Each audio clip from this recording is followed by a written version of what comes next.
Welcome to all of you. मैं अजय कुमार रावल आज आपके लिए लेकर आया हूं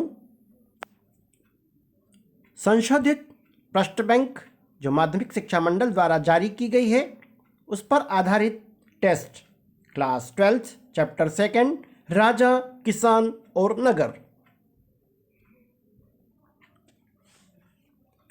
इस टेस्ट में हम बात करेंगे जो प्रश्न बैंक आपको जारी की गई है, आपकी स्क्रीन पर आपको दिखाई दे रहा है, संशोधित प्रश्न बैंक क्लास 12 इतिहास चैप्टर 2। इन्हीं सभी प्रश्नों का समावेश इस टेस्ट में किया गया है और आपको आदर्श आंसर इसमें मिलेंगे।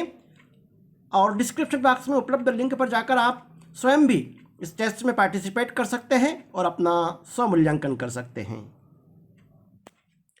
टेस्ट शुरू करने के पहले आप मेरे YouTube channel your destination with Ajay Rawal को जरूर सब्सक्राइब करें ताकि लेटेस्ट वीडियो की सूचना आपको समय पर मिल सके। तो शुरू करते हैं क्लास 12 से इतिहास चैप्टर 2 राजा, किसान और नगर। सबसे पहले आपको अपना नाम, पिता का नाम और मोबाइल नंबर तथा संस्था का नाम ऐड करना है। हमारा पहला क्वेश्चन है, 6ठी शताब्दी ईसा पूर्व में सर्वाधिक शक्तिशाली जनपद कौन सा था? गांधार, वज्जी, मगध या कुरु? तो इसका राइट आंसर है मगध। 6ठी शताब्दी ईसा पूर्व में सर्वाधिक शक्तिशाली जनपद मगध था। बौद्ध ग्रंथ के अंगुत्तर निकाय में जिन 16 महाजनपदों का वर्णन किया गया है उसमें यह सबसे बड़ा एवं शक्तिशाली महाजनपद था।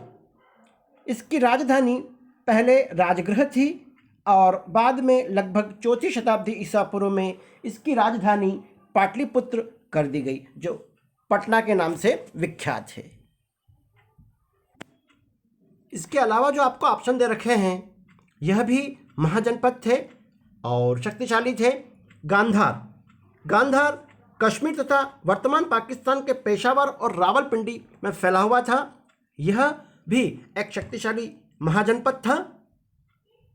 इसकी राजधानी तक्षशिला थी, है ना। वस्तुनिष्ठ के अंदर से वस्तुनिष्ठ निकल सकते हैं। तो गांधार जो एक महाजनपद था इसकी राजधानी तक्षशिला थी। वर्तमान में यह कंधार के नाम से प्रसिद्ध है ना। गांधार अब खत्म हो गया है। यह अफगानिस्तान की राजधानी जो कंधार है उसके नाम से जाना जाता है। वज्जी भी एक महासंघ था। यह 8 राज्यों का एक संघ था और इसकी राजधानी वैशाली थी।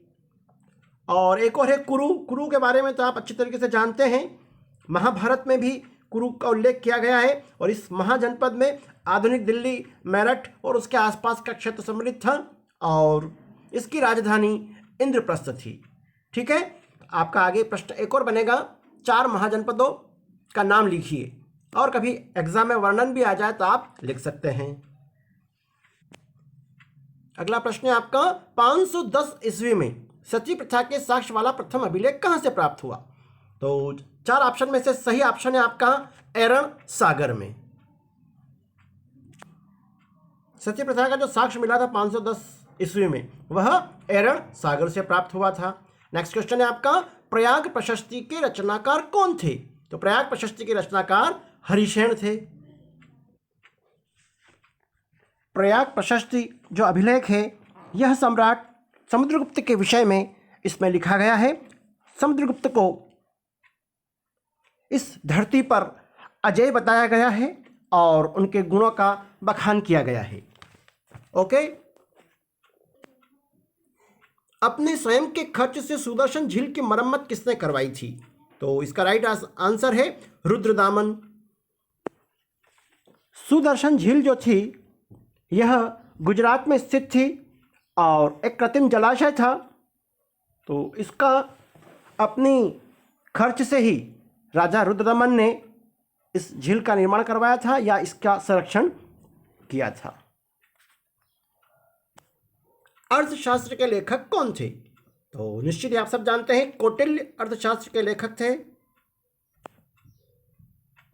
कौटिल्य को ही चाणक्य भी कहा जाता है ना। और चाणक्य का वास्तविक नाम विष्णुगुप्त था और चाणक्य तक्षशिला का रहने वाला एक ब्राह्मण था।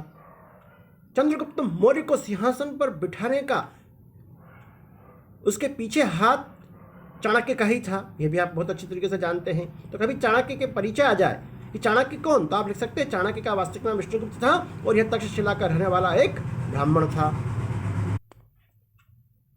अगला प्रश्न है आपका, अभिलेख किसे कहते हैं? आएगा यह प्रश्न, आप जरूर इसको राइट डाउन कर लीजिएगा। ऐसे लेख जो पत्थर, धातु या मिट्टी के बर्तन जैसी कठोर सतह पर उत्कीर्ण होते हैं उन्हें अभिलेख कहा जाता है। ओके, सबसे प्राचीन अभिलेख सम्राट अशोक के प्राप्त हुए, यह भी आपको याद रखना है कि सबसे प्राचीन अभिलेख किस सम्राट के प्राप्त हुए, तो सम्राट अशोक के प्राप्त हुए हैं। अब सम्राट अशोक के अभिलेख किस लिपि में लिखे गए हैं, तो यह अभिलेख ब्राह्मी एवं खरोष्ठी लिपि में लिखे हुए हैं। सबसे पहले इस लिपि को किसने पढ़ा, एक और महत्वपूर्ण प्रश्न बनेगा, तो आप लिख सकते हैं इसे सबसे पहले 1838 ईस्वी में जेम्स प्रिंसेप ने पढ़ने में सफलता प्राप्त करी। ओके, तो 4 से 5 क्वेश्चन बन सकते हैं अभिलेख के बारे में, है ना। और आपकी जो प्रश्न बैंक आया है उस प्रश्न बैंक में भी ये क्वेश्चन है, तो आप इसको जरूर राइट डाउन कर लीजिएगा और याद कर लीजिएगा। अगला है, अभिलेखों के अध्ययन को क्या कहा जाता है ना। तो अभिलेखों के अध्ययन को पुरालेख शास्त्र कहा जाता है। और आपका जो प्रश्न बैंक में क्वेश्चन आया है, मुद्रा शास्त्र किसे कहते हैं, तो मुद्राओं के अध्ययन को मुद्रा शास्त्र कहते हैं। अभी हम उस पर भी चर्चा करेंगे। फीडबैक में आप देख पा रहे हैं, अभिलेखों के अध्ययन को पुरालेख शास्त्र अर्थात एपिग्राफी भी कहा जाता है ना, एपिग्राफी कहते हैं उसको। और मुद्राओं के अध्ययन को मुद्रा शास्त्र कहते हैं। अभिलेखों तथा अन्य दस्तावेजों की लिपियों के अध्ययन को, है ना, अभिलेखों तथा जो अन्य दस्तावेज मिले हैं उनकी लिपियों के अध्ययन को पुरालिपि शास्त्र कहा जाता है। यह भी आप जरूर याद रखिएगा। जस्ट अभी हम चर्चा कर रहे थे मुद्रा शास्त्र से क्या अभिप्राय है, तो मुद्राओं के अध्ययन को मुद्रा शास्त्र कहा जाता है। अब मुद्रा शास्त्र को आप बहुत अच्छे तरीके से और भी लिख सकते हैं, जो फीडबैक में आंसर दे रखा है।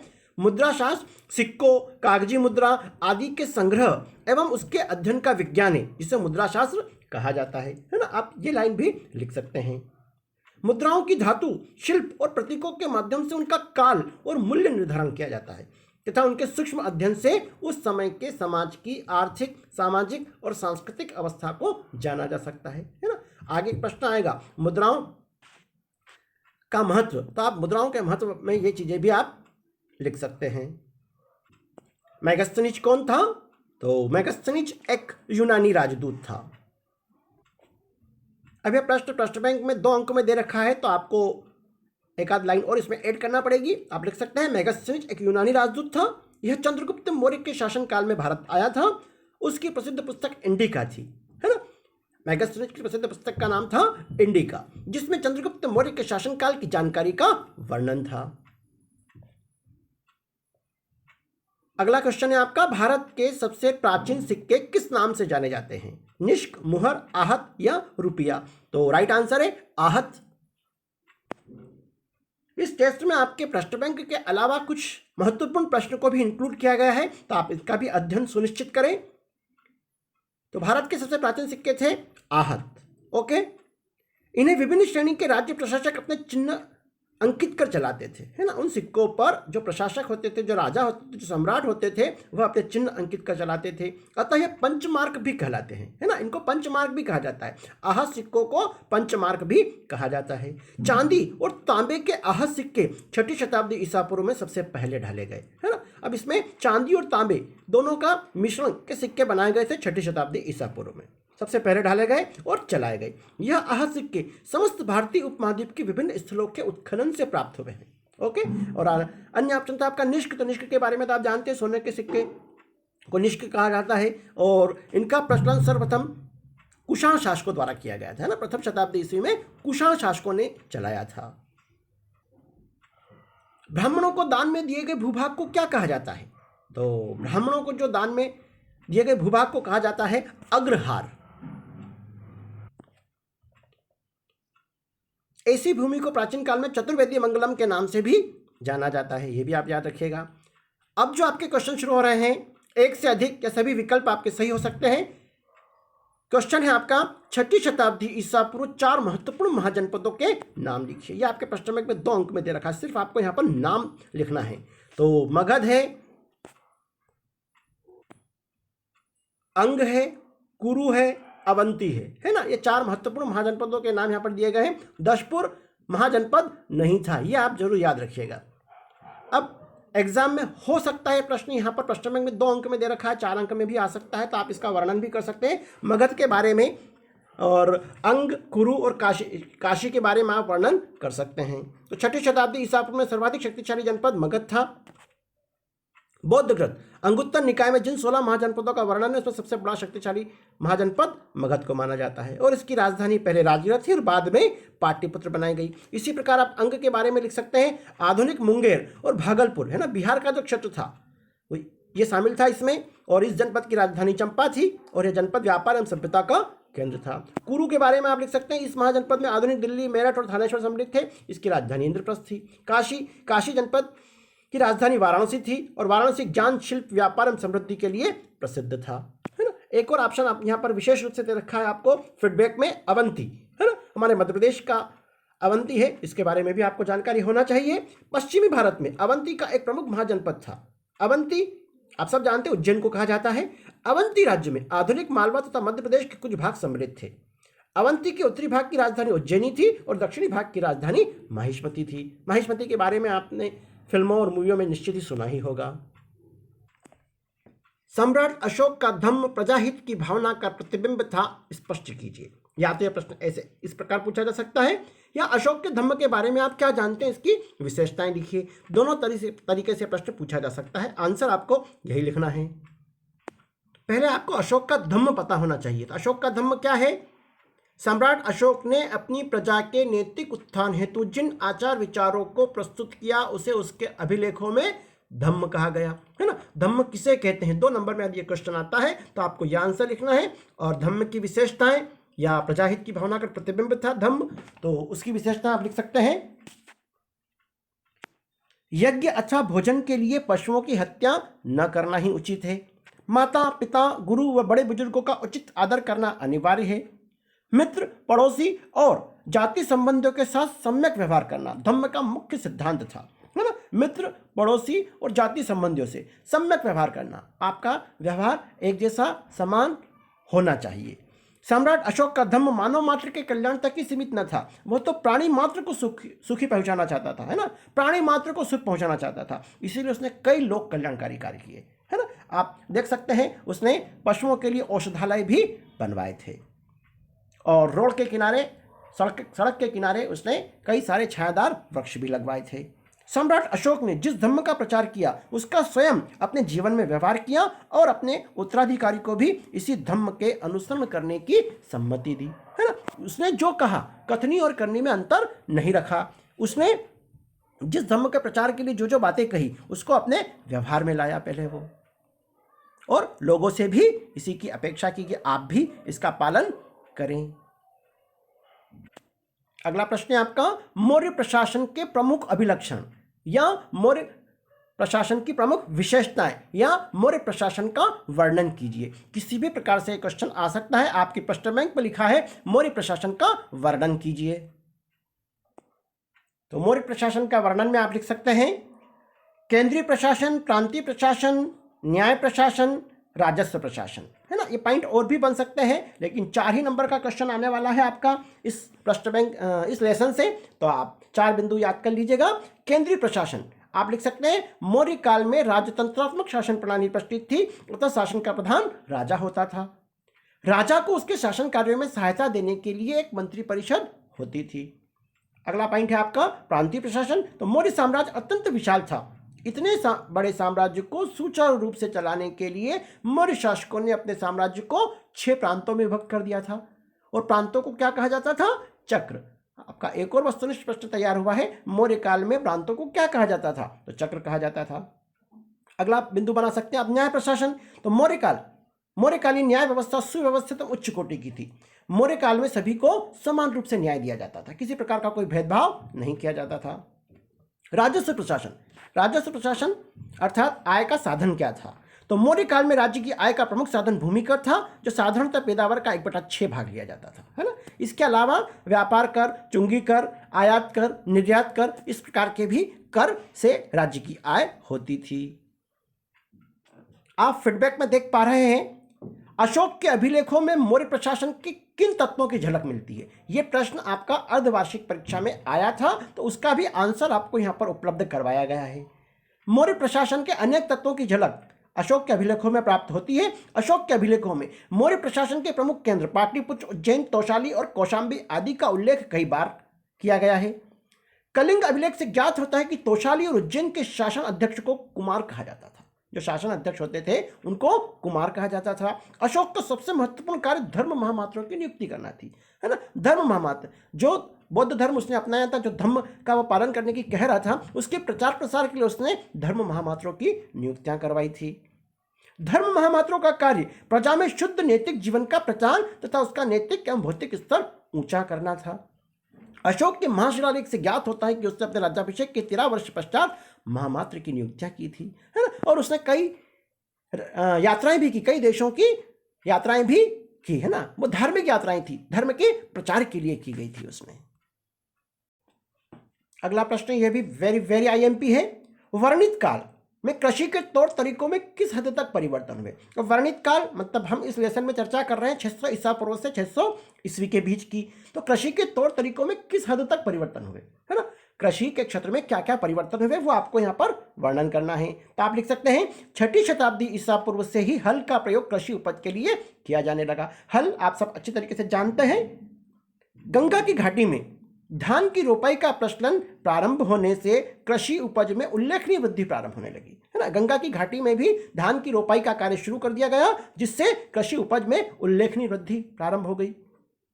उपमहाद्वीप के पूर्वोत्तर तथा मध्य पर्वतीय क्षेत्र में रहने वाले किसान कृषि के लिए कुदाल का उपयोग करते थे, है ना। उपमहाद्वीप के पूर्वोत्तर तथा मध्य पर्वतीय क्षेत्र में रहने वाले जो पर्वतों के आसपास जहाँ रहते थे, तो वहां पर हल से खेती नहीं की जा सकती थी, तो वह कुदाल का प्रयोग करते थे, क्योंकि इन क्षेत्रों में कृषि भूमि के लिए कुदाल हल की अपेक्षा अधिक उपयोगी थे।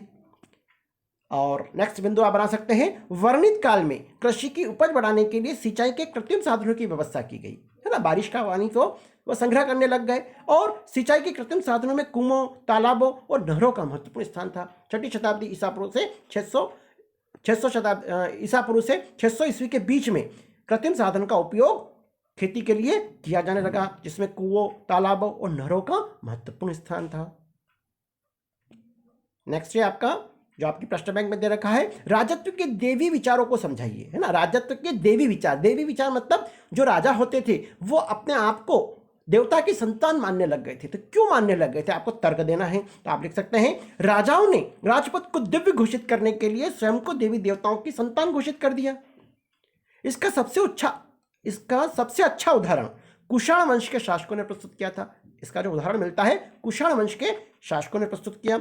इन शासकों ने अपने नाम के आगे देवपुत्र की उपाधि धारण की थी। जो कुषाण शासक थे इन्होंने अपने नाम के आगे देवपुत्र की उपाधि धारण की, अर्थात ईश्वर की संतान के रूप में या ईश्वर के प्रतिनिधि के रूप में इन्होंने शासन किया।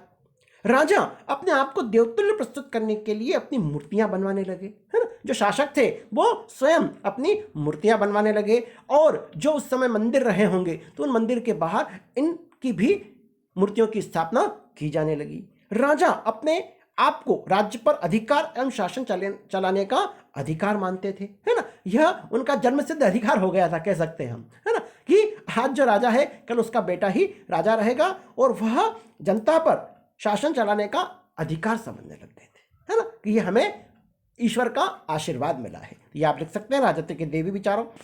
ओके, सरदार और सरदारियों से आप क्या समझते हैं, है ना। यहां पर आपको जो लिखा हुआ है ये आप जरूर याद कर लीजिएगा, नहीं तो आप सरदार और सरदारी अपने हिसाब से व्याख्या कर देंगे जो मिस्टेक हो जाएगी। तो सरदार एक शक्तिशाली व्यक्ति होता था जिसका पद वंशानुगत हो सकता था और नहीं भी, है ना। योग्यता के आधार पर यह पद चलता था, कभी कभी वंशानुगत भी होता था और कभी योग्यता के आधार पर सरदार बना दिए जाते थे, है ना। जैसे पुराने समय में आपने देखा होगा, जैसे सामंत के बारे में आप पढ़ चुके हैं, तो उसी कड़ी में उसी से मिलता जुलता यह नाम है।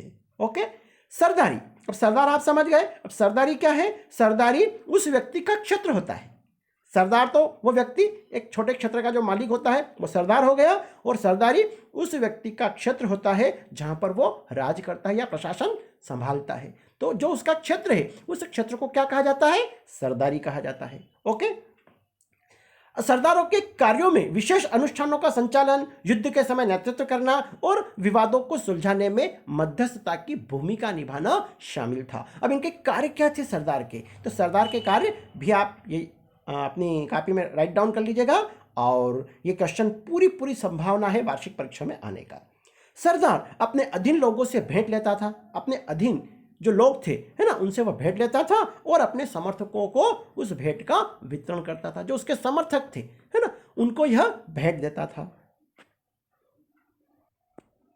महाजनपदों के विशिष्ट अभिलक्षण कौन कौन से थे, या महाजनपदों की विशेषताएं कौन कौन सी थी? तो आप लिख सकते हैं, अधिकांश महाजनपदों में राजतंत्रात्मक शासन प्रणाली का प्रचलन था।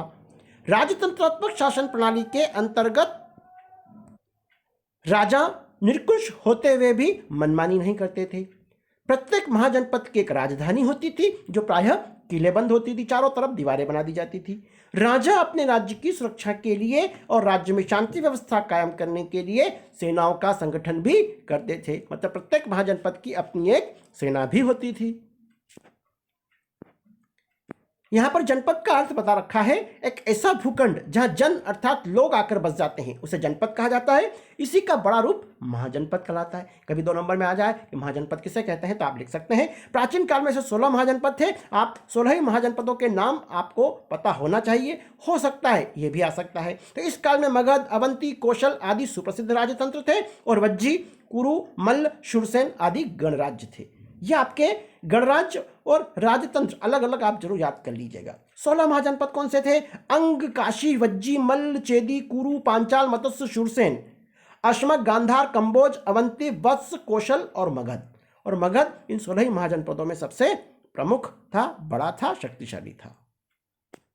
अभी मैंने आपको बताया था कि सिक्कों अथवा मुद्राओं का महत्व आ सकता है, तो ये एक और महत्वपूर्ण क्वेश्चन आपके लिए है, इतिहास के पुनर्निर्माण में सिक्कों अथवा मुद्राओं का क्या महत्व है?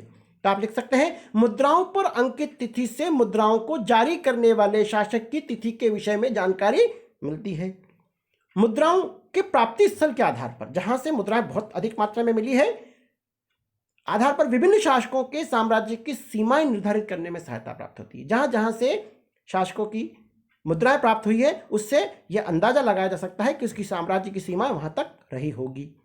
मुद्राओं से तत्कालीन राज्यों की आर्थिक स्थिति की भी पर्याप्त जानकारी मिलती है। जैसे जो राज्य वैभवशाली होते थे वह स्वर्ण धातु के सिक्के ढलवाते थे, और जिन राज्यों की आर्थिक स्थिति कमजोर होती थी वह मिश्र धातु के सिक्के ढलवाते थे। अर्थात स्वर्ण मुद्राएं हैं तो निश्चित ही वह वैभवशाली राज्य, शक्तिशाली राज्य रहा होगा, और मिश्रित धातु के सिक्के यदि चलते थे तो यह माना जाता था कि वह आर्थिक दृष्टि से थोड़ा कमजोर राष्ट्र रहा होगा।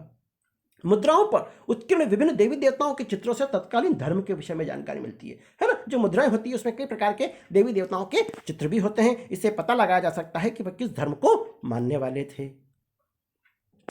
तो निश्चित ही जो संशोधित प्रश्न बैंक आया था उसके सभी क्वेश्चन आदर्श आंसर सहित आपके सामने प्रस्तुत किए हैं। निश्चित ही यह आपके लिए बहुत ही उपयोगी साबित होगा।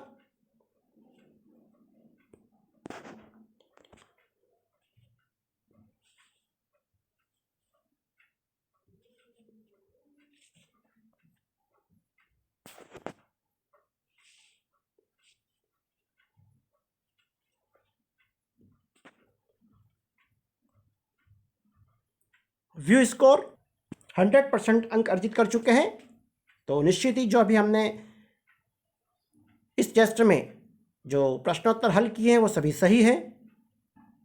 आप भी इस टेस्ट में पार्टिसिपेट कर सकते हैं और अपना स्वमूल्यांकन कर सकते हैं। डिस्क्रिप्शन बॉक्स में उपलब्ध लिंक पर जाकर आप जरूर टेस्ट दें और अपना मूल्यांकन करें, सीखने का एक नया तरीका, एक नए अनुभव के साथ। और वीडियो पसंद आए तो लाइक एवं शेयर जरूर करें, और यदि कोई सुझाव हो तो मुझे कमेंट बॉक्स में जरूर बताएं। जय हिंद।